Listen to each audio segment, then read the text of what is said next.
오늘 우리에게 주신 말씀은 구약 아모스 4장 1절부터 13절까지 말씀입니다.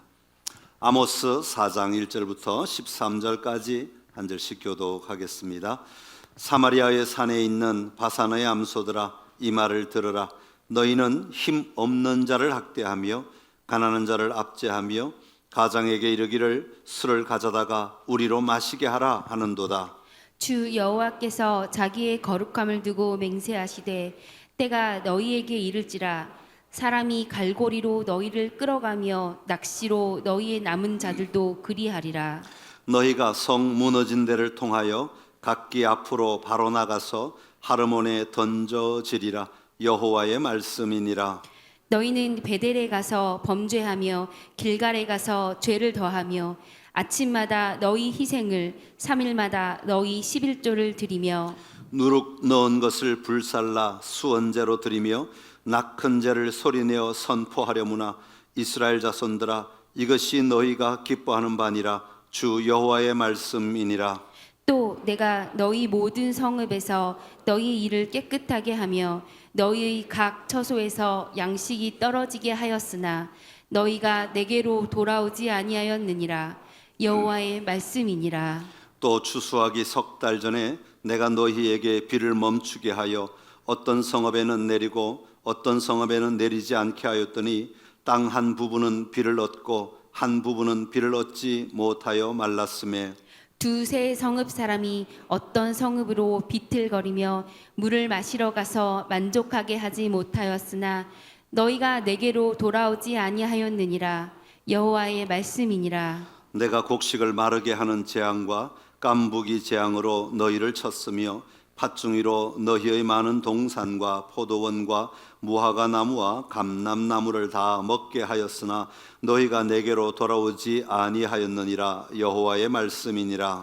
내가 너희 중에 전염병 보내기를 애굽에서 한 것처럼 하였으며 칼로 너희 청년들을 죽였으며 너희 말들을 노력하게 하며 너희 진영의 악취로 코를 찌르게 하였으나 너희가 내게로 돌아오지 아니하였느니라.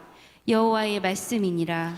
내가 너희 중에 성읍 무너뜨리기를 하나님인 내가 소돔과 고모라를 무너뜨림같이 하였으므로 너희가 불붙는 가운데서 빼낸 나무 조각같이 되었으나 너희가 내게로 돌아오지 아니하였느니라.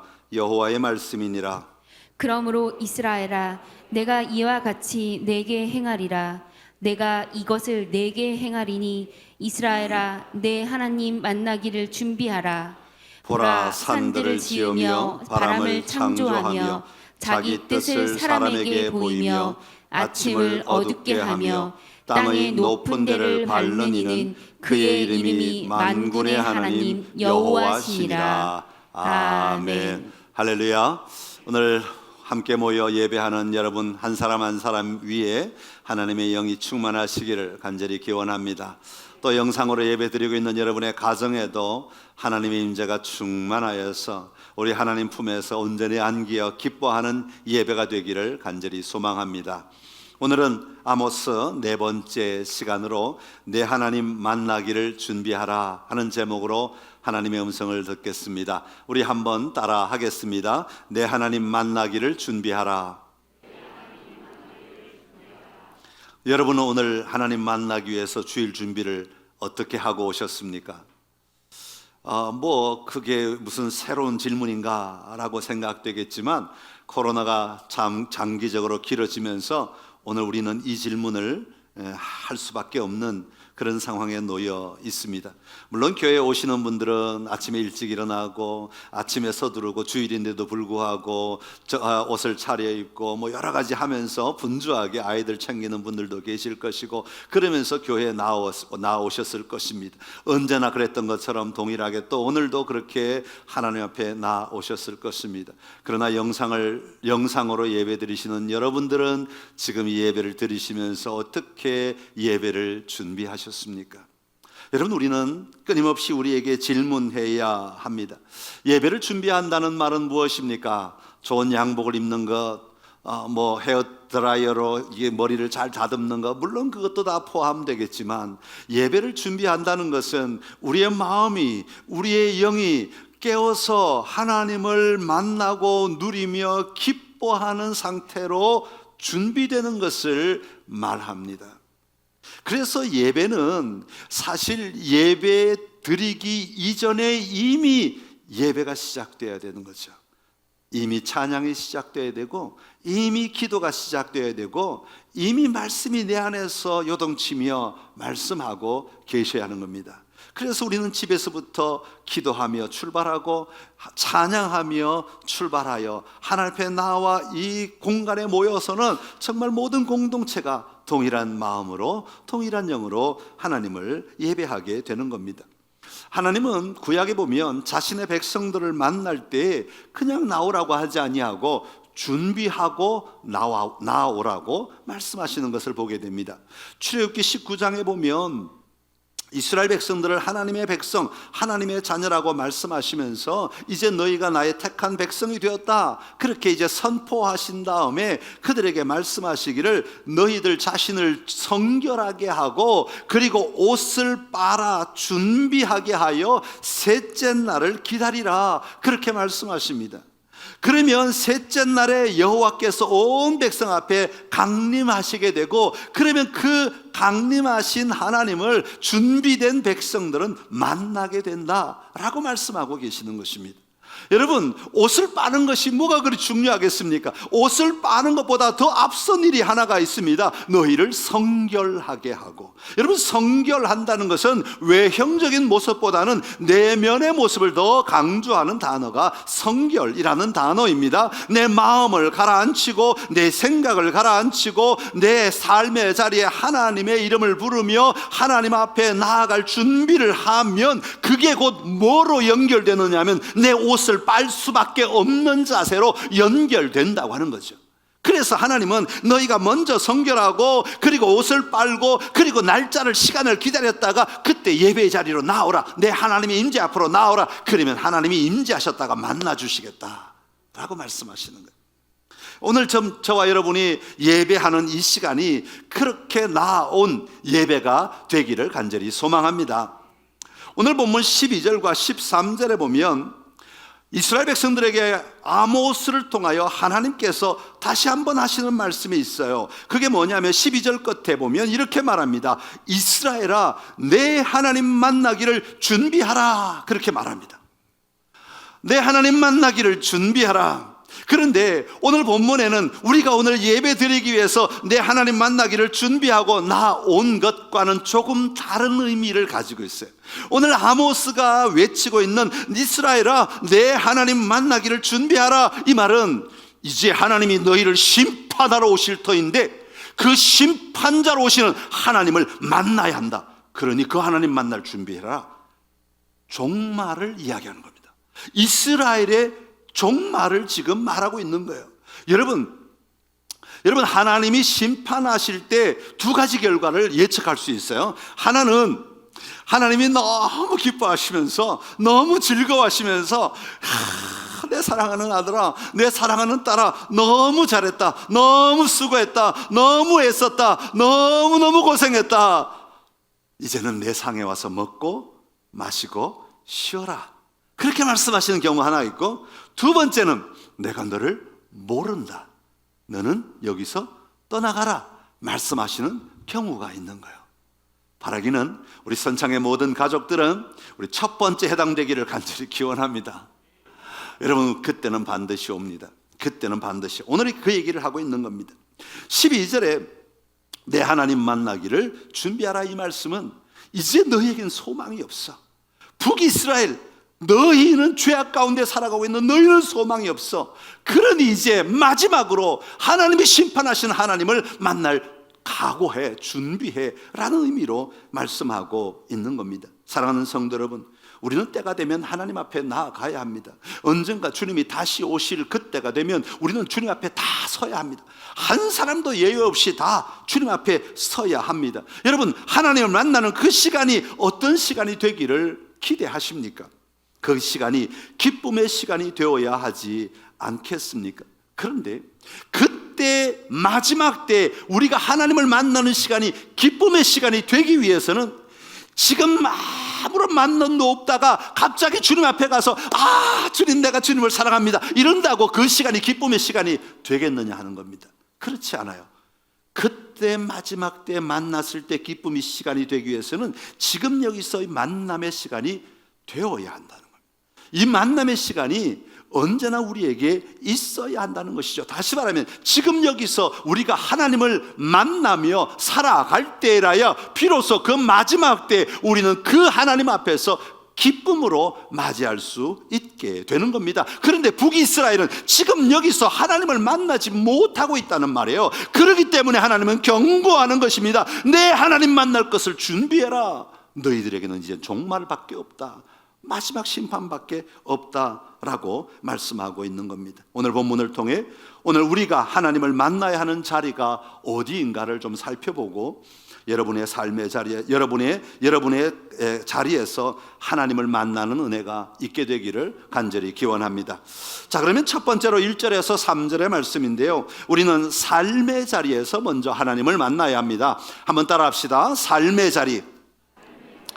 한 번은 예수님께 율법학자가 나오죠. 율법학자가 예수님을 시험하기 위해서 이렇게 질문합니다. 선생님, 내가 무엇을 하여야 영생을 얻으리까? 내가 무엇을 해야 영원한 생명을 얻겠습니까? 그때 예수님께서 이렇게 대답을 하십니다. 율법에 뭐라고 기록되었으며 내가 어떻게 읽느냐, 그렇게 말합니다. 율법에 기록되어 있는 것과 너는 어떻게 읽느냐라고 질문합니다. 여러분, 예수님의 질문에 어떻게 읽느냐라는 말은 단순히 네가 글자를 읽을 줄 아느냐, 그래서 글자를 어떤 발음으로 읽느냐, 이것 질문하실 리가 없지요. 이걸 질문하는 게 아닙니다. 너 어떤 식으로 읽어서, 어떤 나라 말로 읽어서, 이것 말씀하시는 게 아니에요. 어떻게 읽느냐, 이 말은 네가 율법을 봤고 율법에 확신 있는 말씀을 믿었으면 그 말씀대로 살아야 한다는 것을 말씀하는 거죠.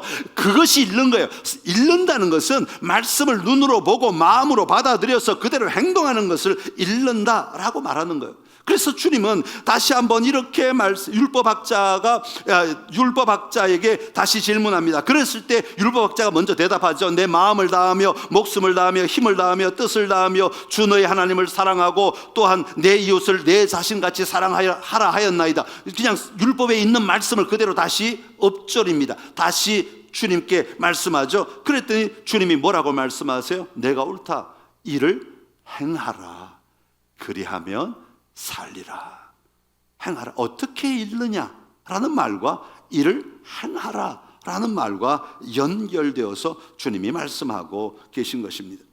오늘 본문으로 돌아가 봅시다. 오늘 본문 1절에 보면 이 말씀을 하는 대상이 누구인가 하면 사마리아의 산에 있는 바산의 암소들아, 그렇게 말씀합니다.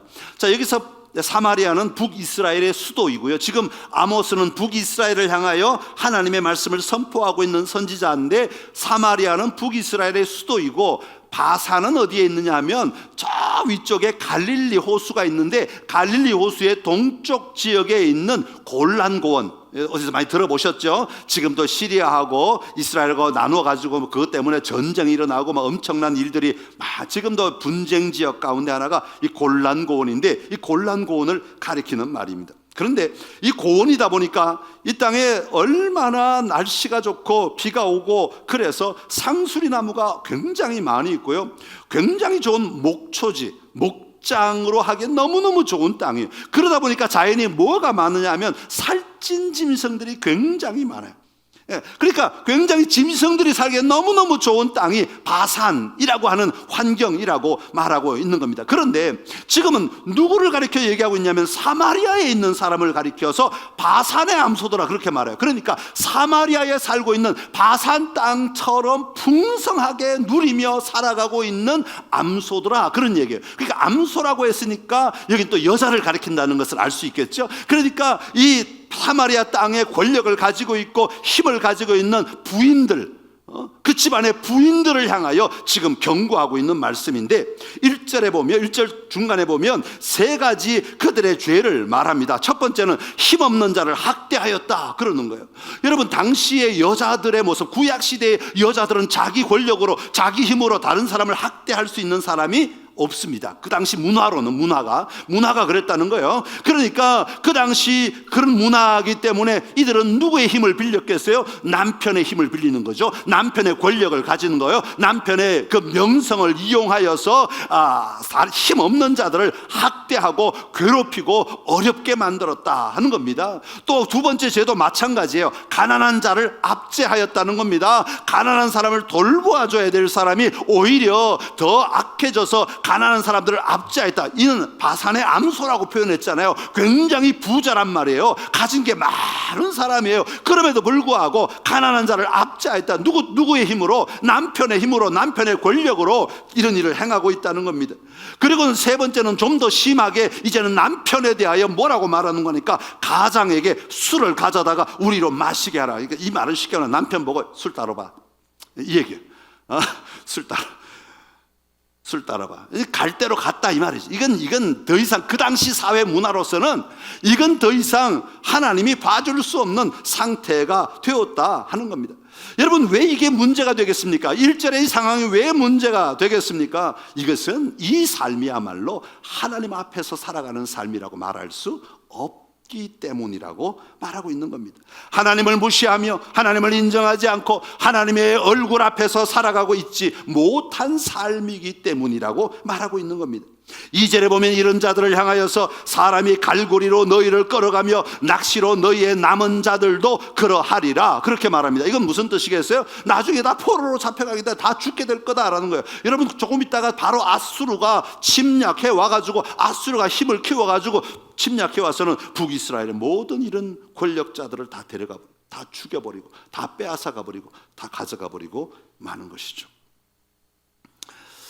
다른 나라의 종이 되어버리게 될 것이라고. 지금은 힘을 가지고 남편의 힘이나 남편의 권력으로 내가 다른 사람을 학대하고 다른 사람의 것을 빼앗지만 하나님은 그것을 결코 기뻐하지 않으신다. 그래서 그 삶을 바꾸어서 오히려 종이 되게 하시겠다라고 말씀하시는 겁니다. 여러분, 왜 하나님은 이렇게 말씀하시겠습니까?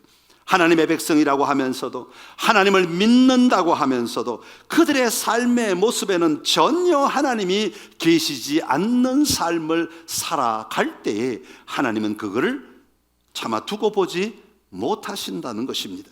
여러분, 우리가 잘 아는 마태복음 25장에는 종말의 때를 미리 이야기하는 것인데, 마태복음 25장에서 예수님은 이야기를 가지고 이렇게 우리에게 말씀하십니다. 우리 한번 읽어보겠습니다.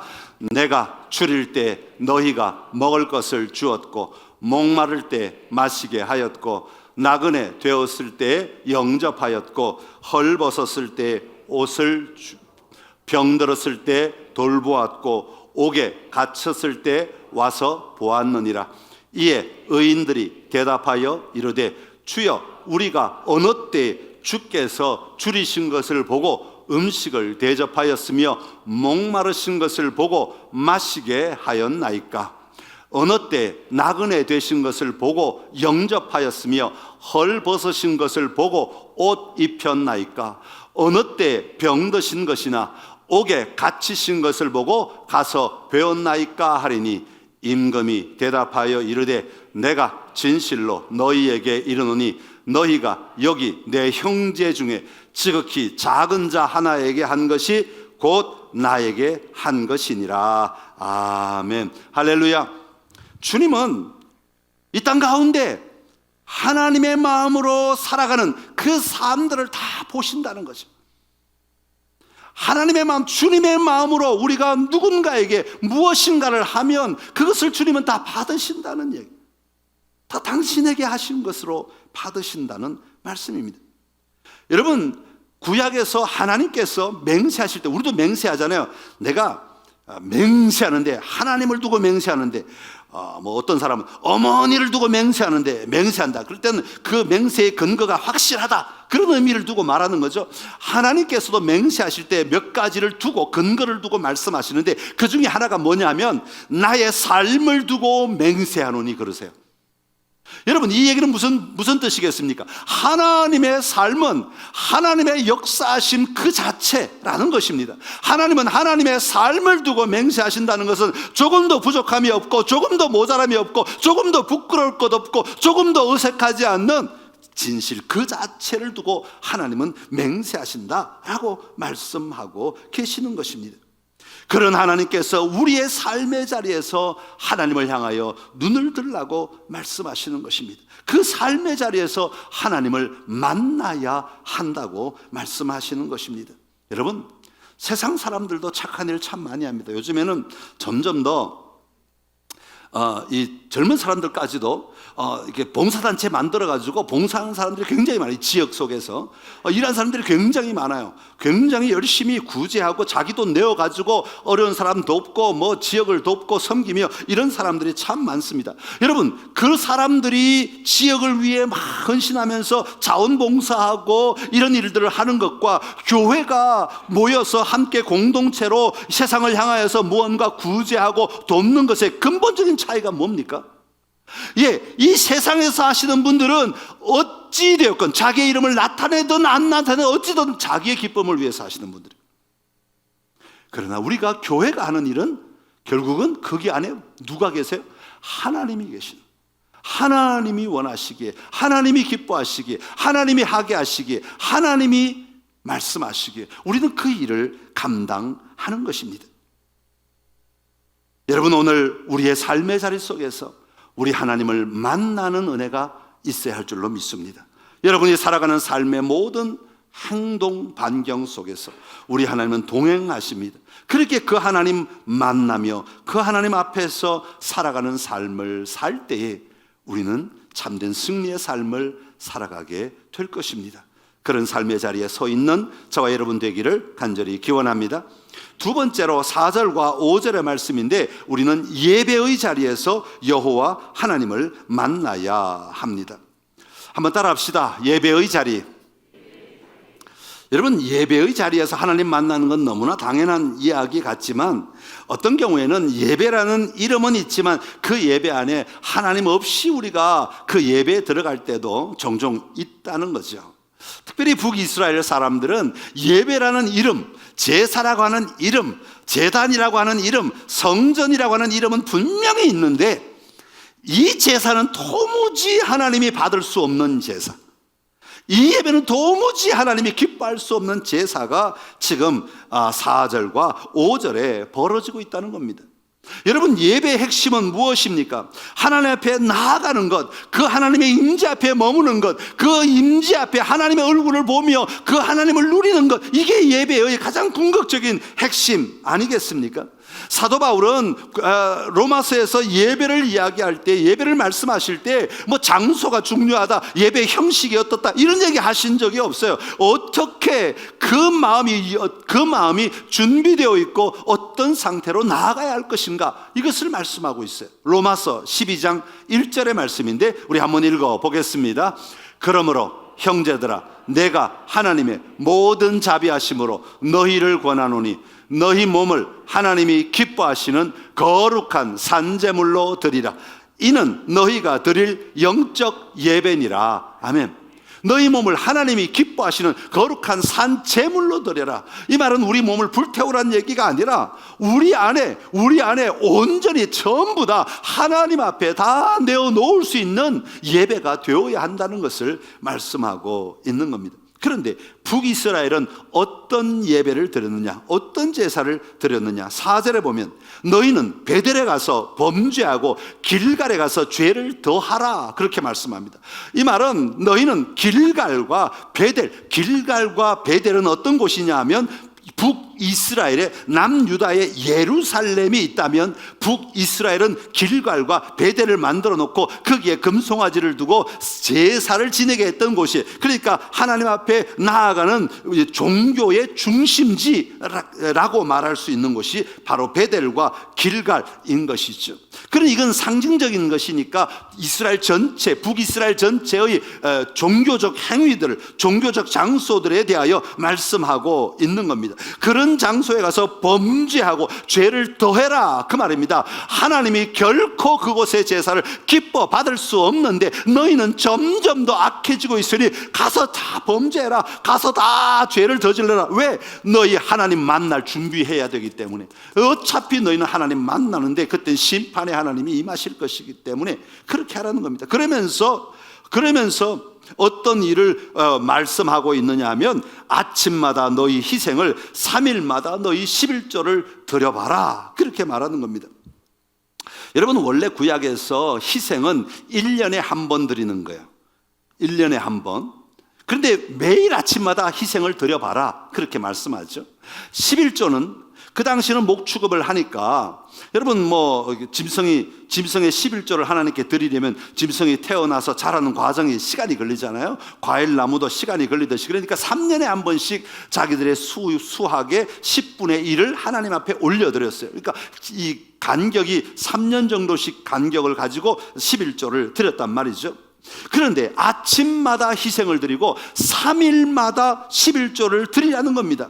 그들은 지금 굉장히 풍성한 삶을 살고 있기 때문에 하나님 앞에 마음껏 드릴 수 있고 마음껏 가져올 수 있어요. 그런데 그 종교적 행위를, 그래 한 번 더 해봐라, 더 세게 해봐라, 그래 그 행위들을 더 많이 해보라 라고 마치 조롱하듯이 아모스의 입을 통하여 지금 말씀하고 있는 겁니다. 왜냐하면 너희가 그렇게 열심히 1년에 한 번 드릴 희생을 매일매일 드린다 한들 하나님이 그걸 기뻐 받으시겠느냐? 3년에 한 번 모아서 드릴 11조를 3일마다 드린다고 한들 하나님이 그걸 기뻐하시겠느냐? 라는 것입니다. 너희의 열심하고 하나님과는 아무 상관없지 않느냐?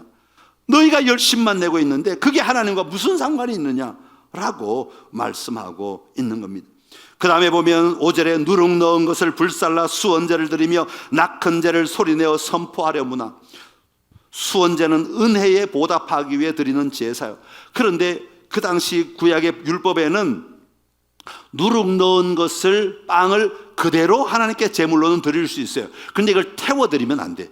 화제로 하지 말아라 그랬어요. 그러니까 태워드리면, 왜냐하면 누룩을 넣었기 때문에 태워드릴 때는 누룩을 빼고 들어야 돼. 이 누룩은 막 부풀게 하고 뭔가 변질시키는 거잖아요. 그래서 그걸 태우면서 냄새가 나는데 그것을 하나님이 기뻐하지 않으신다. 또 꿀 같은 것도 태우지 마라 그러는데 그런 건 이방 신들에게 바치는 제물 형식이기 때문에 하지 말라, 그런 말씀이 같이 포함되어 있습니다. 낙헌제는 즐겨드리는 제사라는 의미가 있습니다. 하나님께 기뻐하며 즐거워하며 드리는 제사는 하나님께 드리는 진정한 기쁨의 제사입니다. 그런데 그 기쁨의 제사를 나팔을 부는 겁니다. 5절 중간에 보면 낙헌제를 소리내어 선포하려무나, 그렇게 말해요. 막 나팔을 불고 온 동네 당내들 내가 지금 낙헌제를 드린다, 내가 하나님께 이렇게 제물을 바친다, 이러고 떠들라는 거예요. 제사는 하나님께 드리는 건데 사람들 앞에서 떠드는 거죠. 예수님께서도 그런 말씀 하시잖아요. 너희가 금식할 때 온 동네 방네 슬픈 얼굴하고 나팔 불지 말라고 말씀하십니다. 그건 하나님이 기뻐 받으시는 것이 아니라고 말씀하고 있는 거죠. 그러면서 이것은 5절 끝에 보면 이것이 너희가 기뻐하는 바니라, 그렇게 말씀하십니다. 이게 여러분, 제사는 누가 기뻐해야 돼요? 하나님이 기뻐하셔야 돼요. 그런데 이 결론을 뭐라고 말씀하고 있습니까? 아무리 너희가 매일 희생을 드리고 3일마다 11조를 드리고 무슨 낙헌제를 드리고 수언제를 드리지만 이게 다 누구를 위한 거야? 너희 자신들을 위한 거야. 너희가 기뻐하기 위해서 제사하는 게 아니냐? 이건 하나님이 기뻐하는 것이 아니다, 그렇게 말씀하고 있는 겁니다. 사랑하는 성도 여러분, 행위 자체로만 보면 이들이 지금 드리는 제사보다 우리의 제사가 더 낫다고 말할 수 있을까요? 어쩌면 우리는 정말 비교도 안 될 만큼 그렇게 제사를 드릴 수 없다고 말할 수 있어요. 그러나 하나님은 왜 이런 제사를, 이런 예배를 책망하고 계시겠습니까? 하나님을 만나지 못하고 있기 때문에. 그 예배 안에 하나님을 만나지 아니하고 자기 의를 만나고 자기 기쁨을 만나고 자기 자랑과만 만나고 있기 때문에, 자기 명예와만 만나고 있기 때문입니다. 오늘 우리의 예배 자리에서 하나님을 만나야 합니다. 예배에서 하나님은 빠지고 우리를 위하여, 우리를 보이려고, 우리를 만족하려고, 우리를 기뻐하려고 드리는 예배는 올바른 예배가 아닙니다.